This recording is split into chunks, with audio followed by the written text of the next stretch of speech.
Here to tell us more is Vivek Ramaswamy, Ohio gubernatorial candidate. Vivek, great to see you tonight.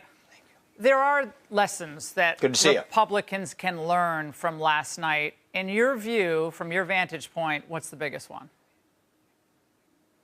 I think the top lesson is that we have got to focus now on domestic economic policy, because as wrong as Zoran Mamdani's solutions are on affordability, it is the right problem to point to, where people in my home state, people across the country feel like their electric bills have gotten too high, feel like healthcare costs are out of control, grocery prices, or even you think about even just the daily cost of living or the affordability of housing. We're the party that has the right solutions. We just need to talk about that more vocally. A lot of that, Laura, is at the state and local level as well.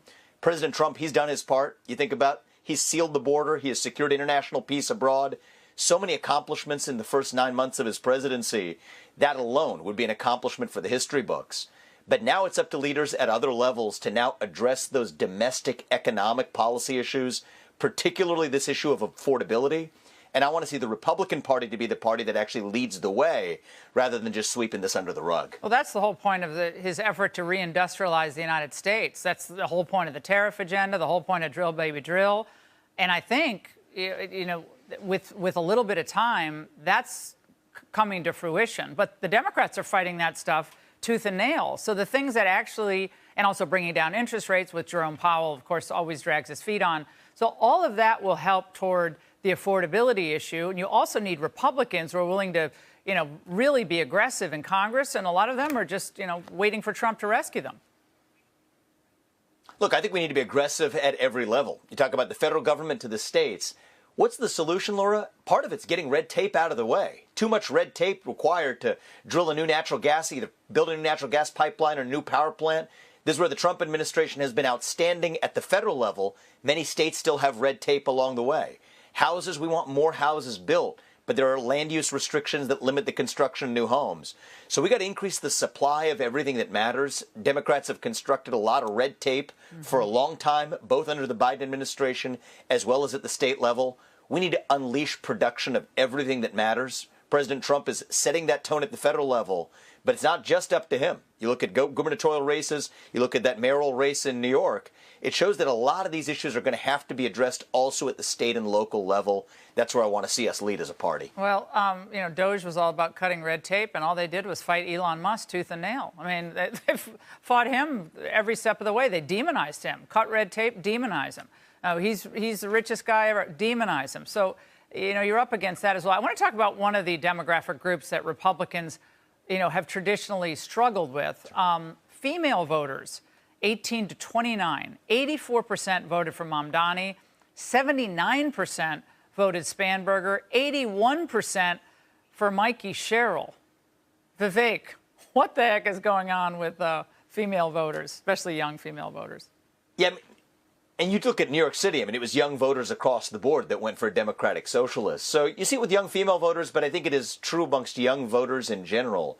We have to revive, Laura, the idea of the American dream. To them, it doesn't feel real. They're a generation that's skeptical of that idea of the American dream, when home ownership feels like it's a little bit out of reach, like they're working hard in the labor market but not quite getting ahead. This actually starts a lot younger. It starts with our education system. And this is an area where, again, we as Republicans can lead to say that our job of our K-12 education system is to prepare our young people to be effective contributors to the workforce, either the day they graduate in high school with education in the trades, or else to be a useful education and student in four-year college degree programs that actually prepare them without saddling them with four-year college debt that isn't serving them well. So a lot of those young Americans are cynical of that American dream, Laura, but our job isn't just to preach at them. It's to provide them that economic empowerment, because at the end of the day, my message to them is you still can't be cynical about this country. We're the last best hope on planet Earth where you're going to be able to pursue that opportunity. We just got to convince those young people to come along with us, and we will. Yeah, the old Republican Guard, globalization, globalism, that was a complete disaster for the middle class, and it killed opportunity across the board. So going back to that can't work. But we understood from the pre-election surveys that the majority of Zoran Mamdani's support, at least in one survey taken before the election, he had the support of 62% of the foreign-born vote in New York City. Does that surprise you, Vivek? Well, I mean, the thing that surprises me is a lot of the people who come, whether they're Latino background, you think about people from even Muslim to Jewish to Hindu backgrounds, should, in theory, according to their own religious values and otherwise, be conservatives. Family-oriented, entrepreneurial, that's what we should want. And I think we need a system that selects for the kind of people who share those American values, who want to pursue that American dream. And then for us to be the party that makes it real, to say that if you work hard, you play by the rules, and you assimilate into American life, absolutely. Yeah. So I want to double down on that. He expanded the coalition. We want to continue to expand it. Absolutely. Vivek, great to see you tonight. The fight begins. That's the focus of tonight's angle. All right, last night wasn't a Democrat wipeout of Republicans so much as a socialist wipeout of the Democrat Party. The future is in our hands. My friends, we have toppled a political dynasty. I wish Andrew Cuomo only the best in private life, but let tonight be the final time I utter his name as we turn the page on a politics that abandons the many and answers only to the few. Doesn't it sound so appealing? Appealing to voters who were either not born here or who were taught to resent American history and our way of life? And of course, social media snippets can make socialism seem so cool. It can make communism seem doable. Disaffected minorities and the proletariat will finally get their due. Speak of Yemeni bodega owners and Mexican abuelas,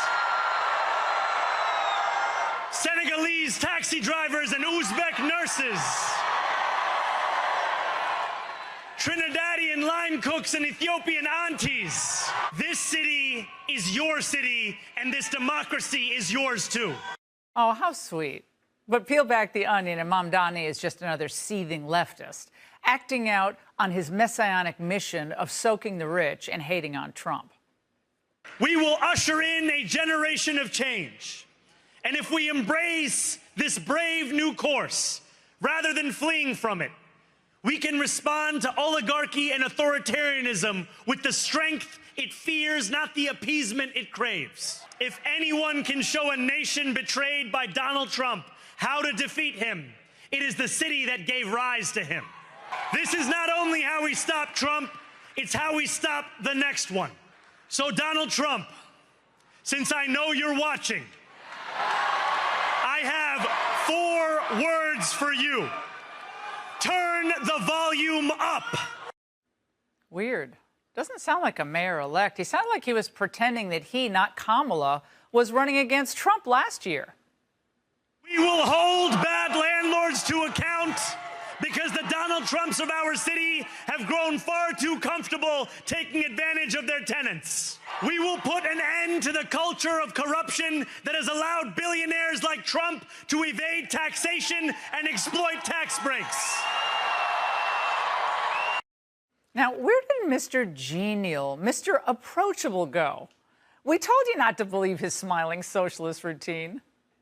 I think the Mamdani that we saw on the campaign trail, who was a lot more calm, who was a lot warmer, who was a lot more embracing, was not present in that speech. Its tone was sharp. I think he was using the microphone in a way that he was almost yelling. I felt like there was a little bit of a character switch here. Exactly. The bully pulpit had too much bully. And in practical terms, it's just unworkable. You're talking about a rent freeze, you're talking about free buses, you're talking about free childcare. Can you do that without raising taxes? I think you can do that, and I think you have to raise taxes on the top 1% of New Yorkers who make more than $1 million a year, and you do that by raising taxes by them 2%. And then you also increase the corporate tax of New York State to match that of New Jersey. So that takes us from about 7.25 to about 11.5%, which is what we see in New Jersey. These things together raise about $9 billion, which more than pays for our economic agenda and also starts to Trump-proof our city. Trump-proof. Spoken by a man, by the way, who has never had to make a payroll, but neither had AOC. And look at her, the leader of the modern-day Democrat Party. She's giving everyone their marching orders. I think the message that sends is that the Democratic Party cannot last much longer by denying the future, by trying to undercut our young, by trying to undercut a next generation of diverse and upcoming Democrats that have the parties, the actual party, our actual electorate and voter support. Now, this is a good time to remember just how far to the left the Democrats have moved. We know big government does not have all the answers. We know there's not a program for every problem. The American people don't expect government to solve every problem. We will prove that there is no problem too large for government to solve and no concern too small for it to care about. Translation, watch your wallet, because he and AOC are coming for it in a supercharged nanny state that will tell you what to do, when to do it, and how much it will cost. And establishment Democrats, they're taking orders too. Submit to the socialists or move aside. As usual, Donald Trump perfectly captured what's at stake going forward. I don't think it was good for Republicans. I don't think it was good. I'm not sure it was good for anybody. After last night's results, the decision facing all Americans could not be more clear. We have a choice between communism and common sense. Well, the problem is most Americans don't even really know what communism is. They're not really taught it in schools. Instead, they're taught that capitalism begets corruption. And they're taught, of course, that resistance is cool, agitating is noble, and that no immigrant is illegal. Ignorance which Mamdani exploited all the way to victory. New York will remain a city of immigrants, a city built by immigrants, powered by immigrants, and as of tonight, led by an immigrant. So hear me, President Trump, when I say this. To get to any of us, you will have to get through all of us. Yeah, he's basically calling for an ongoing insurrection against ICE there. The crime of interference with federal law enforcement, encouraging rioting. This is today's Democrat Party. So moderate Democrats who think it's a mistake to keep the government closed still, they have no power. And any moderate Democrats who worried about keeping Jay Jones on the ticket in Virginia for that AG position, they were just ignored. It's the hard left's party to run as they wish now. And you either line up behind their agenda or you're going to get booed off the stage at the 2028 convention, if you're even invited at all. Going forward, expect more government shutdowns, and if they take the House, more impeachment inquiries and anti-Trump investigations, more protections for the trans agenda, and mass defiance of deportations. So if you don't want this, if you believe that a fair market is the best way to generate prosperity for the most people, and if you believe in entrepreneurship and the goodness of American history, if you believe that immigration laws matter, if you believe that girls are girls and boys are boys, then you have to join the Republican Party, because no one in this Democrat Party will stand for you. So at this point, there is no resistance to the left in the Democrat Party at all. And as for the other Democrat winners like Spanberger in Virginia, who haven't maybe yet fully embraced socialism, well, they were just too chicken to stand up to the left flank, even when it meant siding with someone like murder texter Jay Jones. The Democrat leaders, they should have done more, right? They could have done more to cultivate patriotic, pro-business, pro-American candidates who just appeal to normal people. But they were too afraid. And now they're stuck. As for Zoran's affordability pitch, affordability is exactly what President Trump is focused on. That's why he's trying to use tariffs to improve the fiscal situation in the U.S. so we can have more jobs here, make more stuff here, and get lower interest rates here. And by the way, his drill, baby, drill is all about making energy more affordable, and it has. But it's time Congress also does its part. Passing the big, beautiful bill, that's not enough. We need to be as aggressive as the Democrat socialists are on all fronts. And until one Republican can convince me tonight that the Democrats won't dump the filibuster the first chance they get, I think they need to seriously consider listening to Trump and doing it first. Otherwise, Republicans will be playing a very dangerous waiting game, perpetually on the defensive, picked off one by smiling socialists who rule like Soviet